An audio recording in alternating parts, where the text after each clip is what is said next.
Alright, what's going on everybody? Welcome back to another video here on the channel, and today we're going to be talking about a situation or revisiting a situation that has gotten a lot of updates, and that being the Quantum TV versus the Actman situation, which we did cover in the previous video like I said. But just to give you guys a quick surmise, Quantum TV ended up making an Elden Ring video that everybody ended up hating because he complained that it was too hardcore, and pretty much everybody who played those type of Dark Souls games knows that it's going to be really hard. And so everybody was kind of blasting his opinion online, saying that it was a bad video and he made a lot of bad takes, and personally I agree. The Actman ended up making a video of his own on the topic, to which Quantum TV ended up copyright striking his video, which goes against the rules of fair use, which kind of allows us YouTubers to be YouTubers. It basically allows you to create a piece of content using another piece of content from someone else without their permission, as long as you're critiquing it or it's transformative in some type of way. And so in the days since I made that video, things have just kind of ramped up and gotten worse for the Actman, mainly because there seems to be somebody on the inside of YouTube headquarters purposefully and actively sniping out his videos for copyright claims and things of that nature. And if you get too many of those, you could end up getting a strike, and if you get 3 strikes on YouTube, then your channel is going to be terminated. And so I just kind of want to put out the first bit of evidence that I think the Actman put out on Twitter a couple of days ago, talking about how YouTube wasn't going to do anything about Quantum TV. I can confirm, after conducting what they say was a thorough investigation, YouTube has found Quantum TV 100% innocent of all charges, and they will be taking no action against him.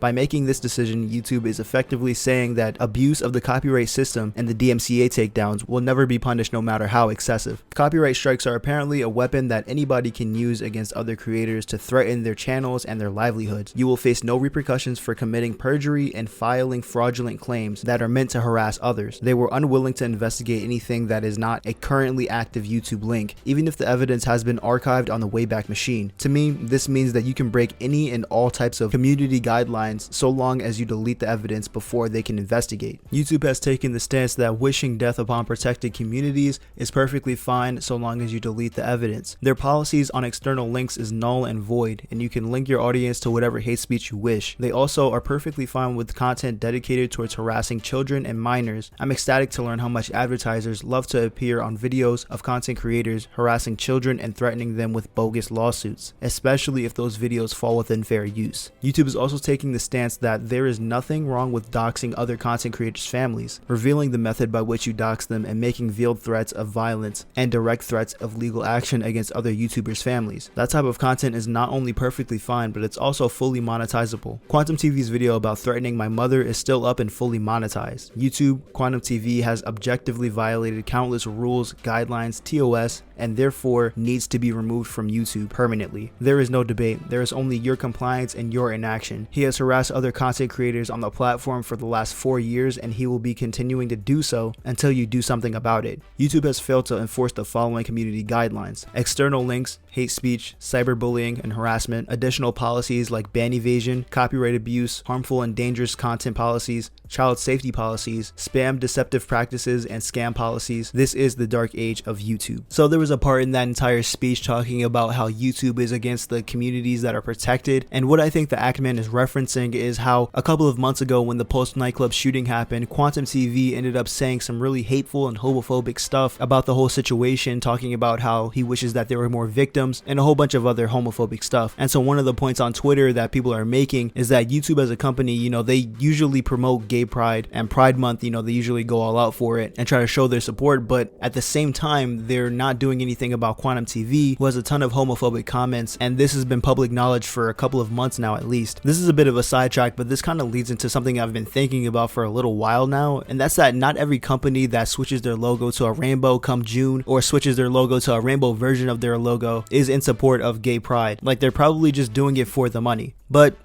that's a topic for another day. And so now we get to the stuff that happened just a couple of hours ago from the Actman on Twitter. And honestly guys, this stuff is really scary. Not only for him as a channel and as a person who works on YouTube, but honestly for the rest of us who are covering this situation. Because quite literally, I looked up the Actman, and the first thing that I see on Twitter is that YouTube is actively going after people who are covering this situation. So our ass is on the line, to be honest. And if it wasn't apparent already that YouTube is taking sides, then the tweets from Actman just kind of prove it all together. This first one happening 12 hours ago. The dark age of of YouTube, which is a video that he posted, was taken down from YouTube. I'm fucking rattled. And you can see that he posted a picture of the kind of warning and then the first strike through the third strike that you get whenever you do get community guideline violations. And like I said before, if you get 3 strikes, you're literally out of YouTube. Apparently the video was taken down because of nudity and sexual content. The only explanation I have for this is that the cucumber jokes were considered sexually explicit. Maybe it's just me, but I don't think poorly photoshopping a cucumber into somebody's mouth is a sex act. 2 other videos of mine were just demonetized and age restricted. These happened in a span of like 1 minute from each other. All 3 videos in the span of an hour. Quantum is falsely flagging my channel right now. The appeal for the dark age of YouTube was rejected in 30 minutes. Maybe someone at YouTube really has it out for me or something. And apparently this one is pretty concerning because it means that whoever's reviewing these videos didn't actually look at it, because apparently the dark age of YouTube was like a 50-minute video, which isn't uncommon for the Actman if you do watch his content. He usually makes 30 to 50-minute videos, sometimes an hour. So it could actually mean that somebody at YouTube is either working with Quantum to kind of take these videos down or just doing it themselves. For what reason, we don't know yet. But it's becoming more and more apparent that YouTube isn't the friendly place that we thought it was, you know? It's obviously had its problem for years, and no company's perfect, don't get me wrong, but blatant proof that somebody is abusing a copyright system and then it leading out to this, I mean guys, this is like some serious stuff. And then he finally ended it off with this: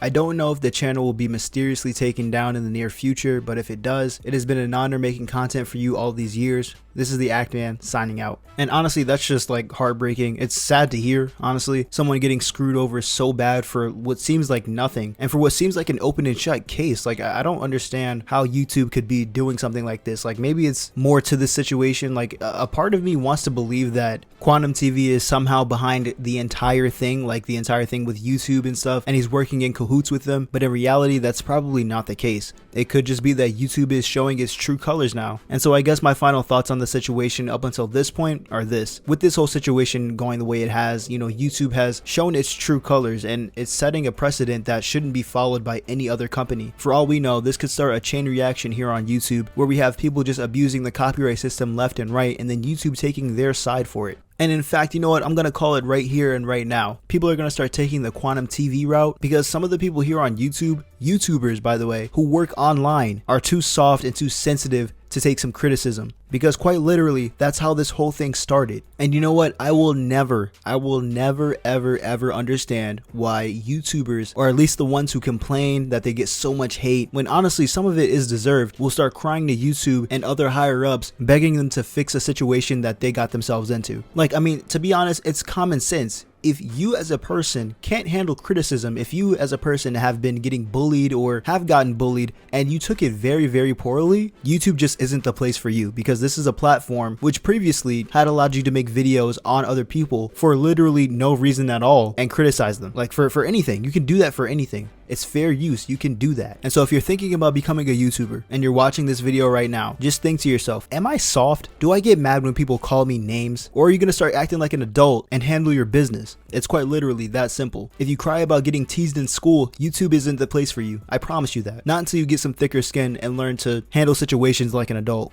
But anyways guys, that's going to be it for me today. I hope you did enjoy. Hit the like button if you did. And if you want more content similar to this, hit that subscribe button. I'll see you guys in the next one. Sub up, stay safe, and peace.